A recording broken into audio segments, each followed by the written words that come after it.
Olá, bem-vindos ao dia 75 do nosso plano de leitura.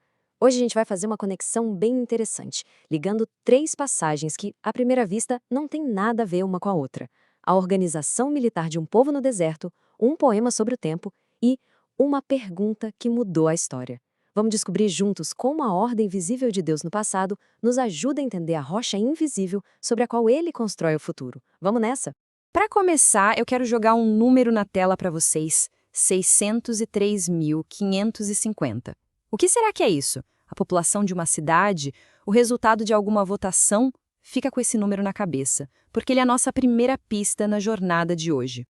Então, a resposta para esse número gigantesco está lá no livro de Números. Mais de 600 mil. Esse era o total de homens israelitas com mais de 20 anos, prontos para a batalha, contados ali no deserto do Sinai. Mas olha, isso é muito mais do que só um censo militar, viu? É o retrato de uma nação inteira sendo formada, organizada pela mão do próprio Deus. Deus manda fazer o recenseamento. Mas o ponto principal aqui não é só saber quantos eram, e sim como foram contados. Cada um foi registrado segundo seu clã, sua família, sua tribo. Isso mostra um Deus que se importa com os detalhes, um Deus de ordem, que está pegando um povo que acabou de sair da escravidão e transformando-o numa nação organizada, com um propósito claro e uma identidade. E essa organização era algo visual. Dava para ver. As tribos não acampavam de qualquer jeito, numa bagunça. Cada uma tinha o seu lugar certinho ao redor do tabernáculo, que era o centro da presença de Deus. Judá ficava a leste, Ruben ao sul. Era uma organização física que espelhava uma ordem espiritual, um povo unido em torno de um centro bem definido. Ok, então a gente viu essa ordem supervisível de uma nação no espaço. Agora, vamos pular para uma ordem que a gente não vê, mas que é igualmente poderosa, a ordem que Deus colocou no próprio tempo. Para isso, a gente vai lá para Eclesiastes. Em Eclesiastes, a gente encontra um dos poemas mais famosos e profundos de todos os tempos. Ele nos lembra que para absolutamente tudo debaixo do céu existe um tempo certo determinado por Deus. A vida tem um ritmo divino, tem tempo de nascer e tempo de morrer, tempo de plantar e tempo de colher. Nada acontece por acaso, tudo faz parte de um ciclo que Deus governa.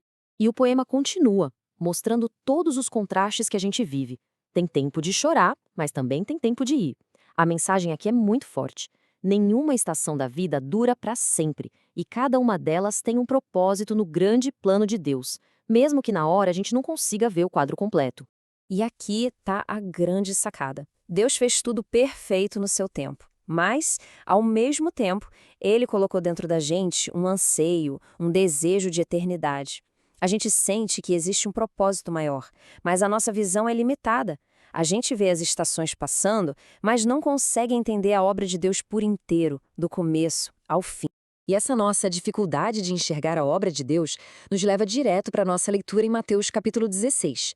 Aqui, Jesus vai confrontar um pessoal que era especialista em prever o tempo, o clima, mas que era totalmente cego para o que Deus estava fazendo bem ali, na frente deles. Eles chegam para Jesus pedindo um sinal, sabe? Um espetáculo, uma prova do céu nos termos deles. Mas Jesus aponta para uma coisa muito mais profunda. Ele diz: Ué, vocês olham para o céu e sabem dizer se vai chover, mas não conseguem interpretar os sinais dos tempos? A presença dele ali era o maior sinal de todos, mas eles simplesmente não viam. Para explicar essa cegueira, Jesus usa uma metáfora genial. Ele avisa sobre o fermento dos fariseus. Não era sobre pão de verdade. Era sobre o ensino deles. Sabe como um pouquinho de fermento se espalha e afeta a massa toda? Pois é, um ensino errado faz a mesma coisa. Distorce toda a nossa percepção da verdade de Deus. Então, depois dessa discussão, Jesus meio que vira as costas para os seus oponentes e foca em quem realmente importa, os seus discípulos. E é nesse momento que a história muda completamente, porque ele vai fazer a pergunta mais crucial de todas.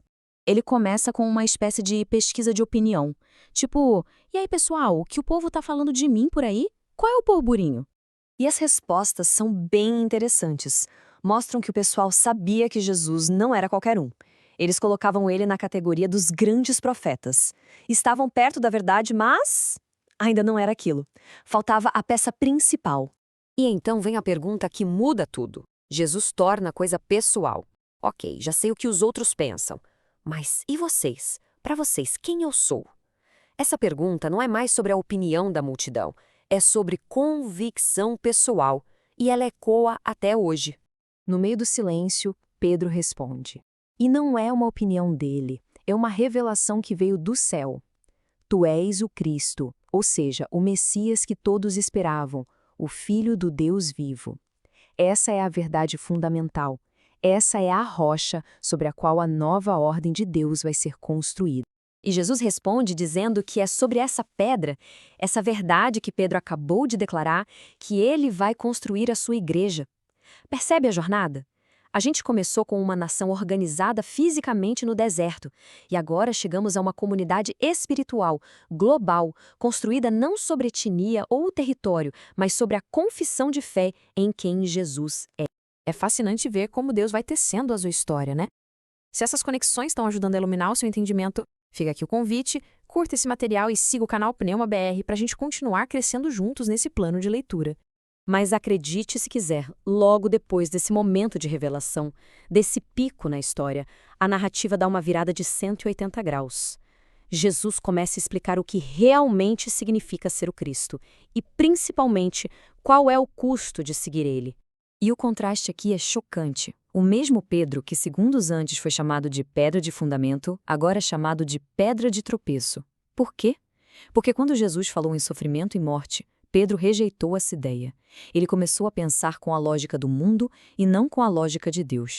Então Jesus aproveita para definir o que é o verdadeiro discipulado em 3 passos bem claros.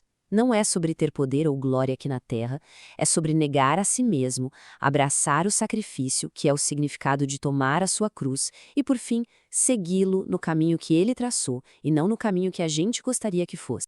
E aqui está o grande paradoxo do reino de Deus. Tentar salvar a própria vida, viver só para si, no fim, leva a perdê-la. Mas entregar a vida por causa de Cristo é o único jeito de fato, encontrá-la de verdade.